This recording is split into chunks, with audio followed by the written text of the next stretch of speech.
And MomoCon is going to be down here. Oh yeah, that's right. Man, if I go this year, I'm gonna be Mr. Popo. Mr. Popo, who is that? This sounds like something racist. I'm about to look it up. It sure is. So why would you do that? Oh my God! What the heck? Do you see him? Yeah. It's gonna be you. What? Do not go walking around dressed like that, man. I wasn't gonna put no black paint on. I will disown you. Hey,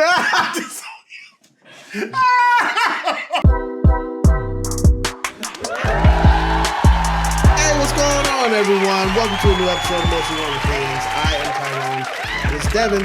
And here we go. I think we firmly established that this whole episode will be about nothing.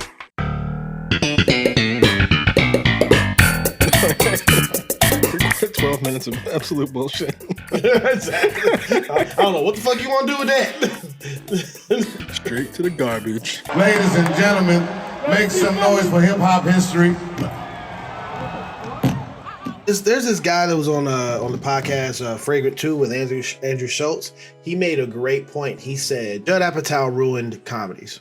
And I agree with him. Okay, how so? He made comedies to where the main character has to grow into something instead of it being just about a straight comedy. He said comedy used to be like, there's a pet detective and he's crazy. Go. Mm-hmm. There's a dude who's playing golf for the first time and he beats up Bob Barker. Go. Okay. You know, and he said, but then Judd Apatow comes along and he's like, what is it?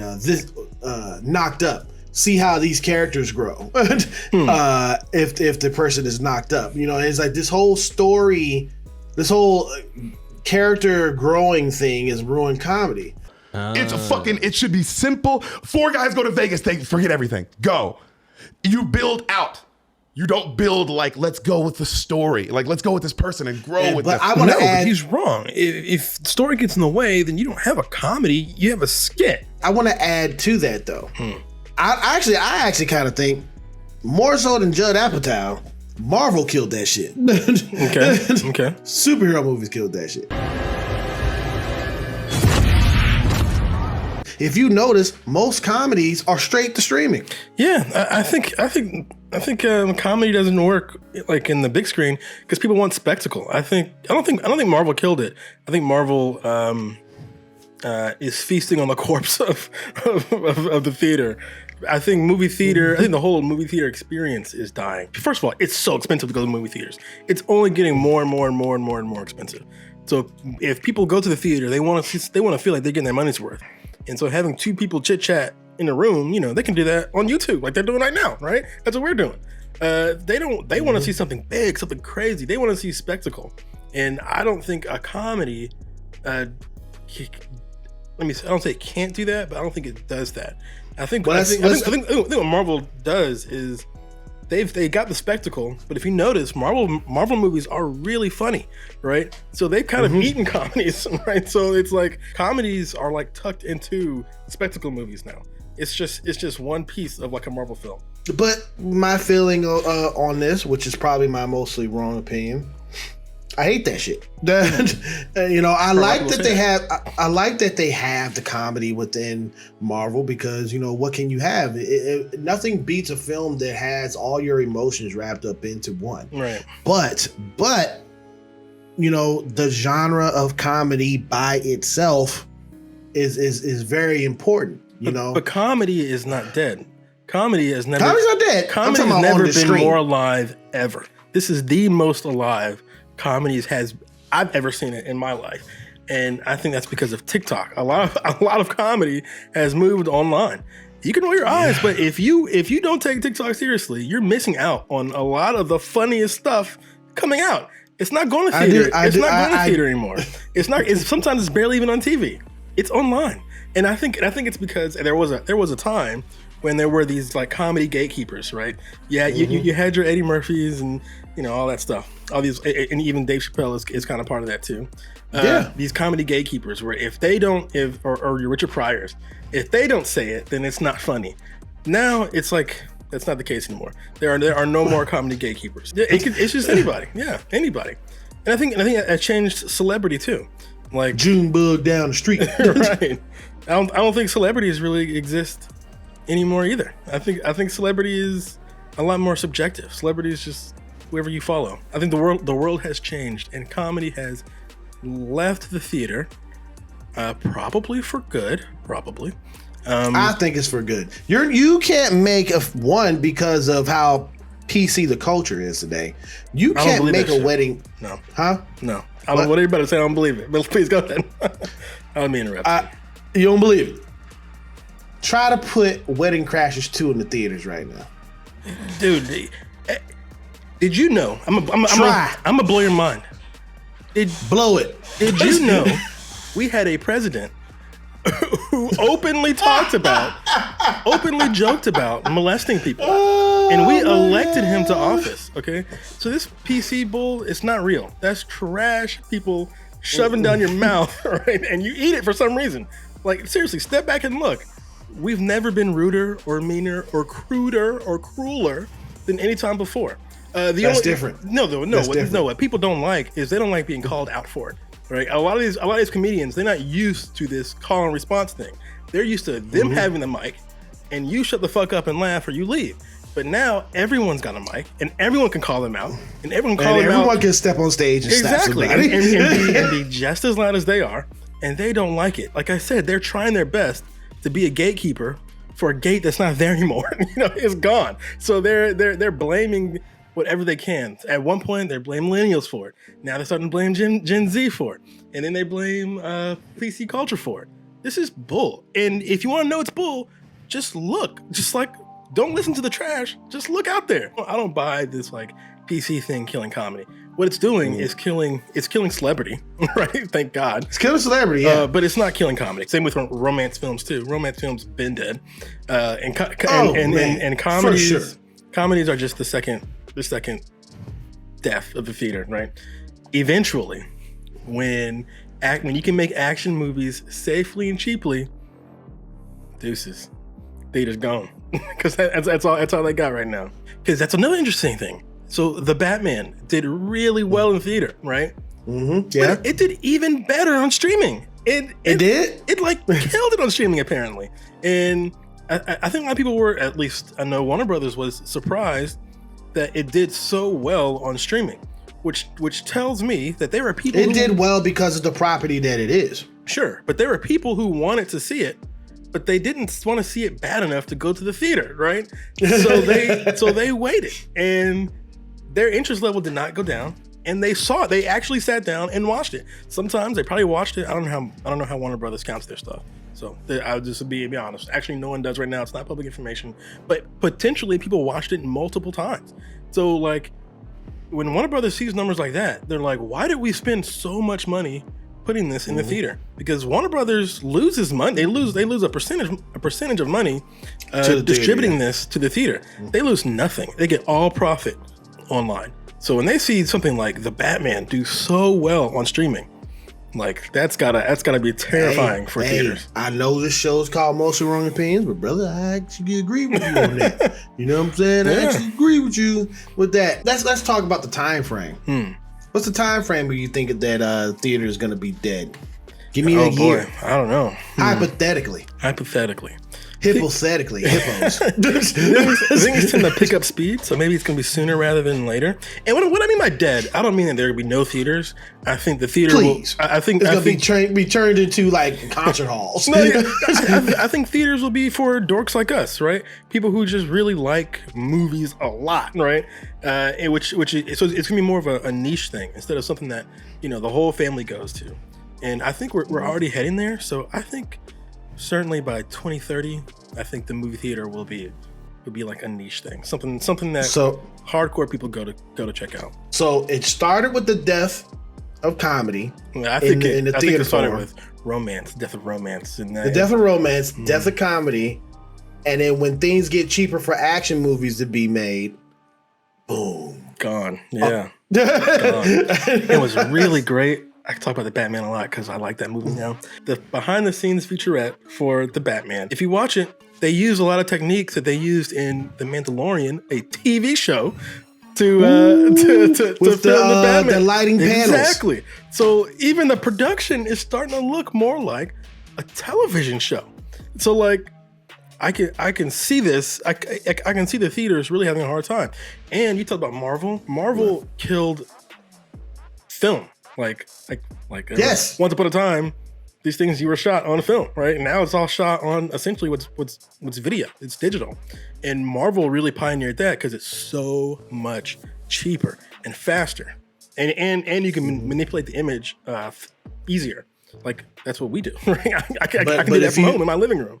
But if you asked Quentin Tarantino, he wants to throw up on that. And you know what? That's totally okay. Because it's those kind of people like that who will go to theaters, right? And that's who will support the theater. Your Christopher Nolan type of directors, your Quentin Tarantino type directors, and all their, they've got some of the most rabid fan bases. Martin Scorsese. Yep. So they will keep. Actually, Scorsese had a movie on Netflix. What was it called? The Irishman. So even he's starting to slip out of the theater.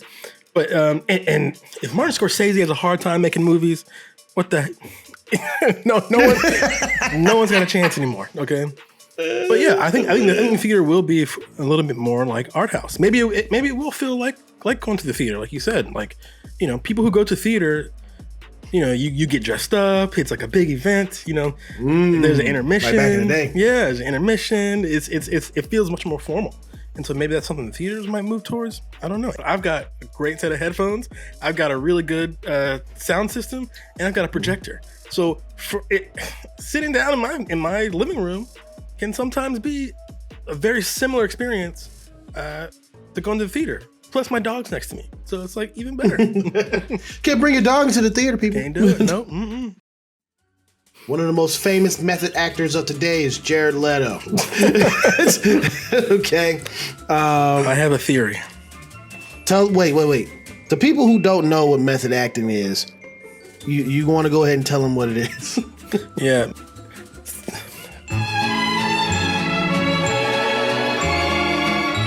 My theory is method acting doesn't exist. But what method acting is when supposedly an actor, it's actually really old timey. It's only become more popular now because it's been used as like a marketing ploy. It's been used to promote a movie. You're like, oh, we got a method actor. Oh, Jared Leto, he's sending used condoms to people and blah blah blah blah blah. But it's when an actor like gets so engrossed in the role, like they don't break character, and so. This would be okay if they were playing like a nice guy, but you know what? Nice guys are boring to see on TV. So most times people play like monster people, and you being an asshole on set, I don't know if we as the audience get anything from it, right? All you're doing is torturing all the people around you.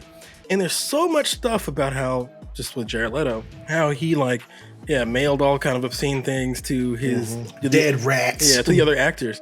But if you've ever seen a production, you don't have to actually like be on one, but if you've ever just seen a production, the actors are like 3 people, 4 people, let's say it's 6 people. There's hundreds of people on set. And so this one guy is being an asshole, potentially messing up all these people's money just for what? I think method acting is way overrated. And I've never seen, this is me personally, I've never seen a method actor deliver anything that I thought that was so much better than a much more conventional actor. So I think if you're a method actor, I think you might be missing the point. Like, you're playing pretend, right? We know you're not that character. It's okay. Yeah. it's okay. Yeah, you're not doing the character justice by doing that, because it's one. You maybe do the character justice, but you're not doing your audience justice. Like, I don't care. Like, I don't care that you mailed Will Smith a dead rat. What does that have to do with me in this movie, right? And somebody, and I bet you $1 million, it was not Will Smith, had to clean up that dead rat. It was probably some worker, some PA or something. Yeah. So like, all you're doing is being a complete jerk. Like, the first time I learned about method acting was actually from Marlon Brando's film, On the Waterfront. And I think that movie like really popularized it, because at the time, supposedly, not everyone on set was privy to what Marlon Brando was doing, right? So there's a really famous scene on the waterfront where, gosh, I forget who his co-star was, but she and Marlon Brando were like at a playground, and the actress accidentally, this was not a true accident, they left in the film, she drops her glove on the floor. He picks it up, though. Yeah, exactly. She bends to pick it up, but he snatches it up first, right? Yep. And she's like trying to get it back, right? But he doesn't let her, right? Yeah. Are you training to be a nun? It's just a regular college. What is it? It's run by the Sisters of St. Anne. Where is that? Now, when you watch the movie, it looks very cute because it looks like because these two people are falling in love, and so it looks like he is trying to do whatever he can to keep her there, right? By holding on to this glove. So little stuff like that seems fine, right? That's fine. Yeah. But if you get to the point where you start torturing the people around you, which apparently Marlon Brando did, he really did become like that kind of a monster actor, not worth it. What was the movie he did with Val Kilmer, The Island of Dr. Moreau? Yeah, where he was absolutely bizarre and off the wall.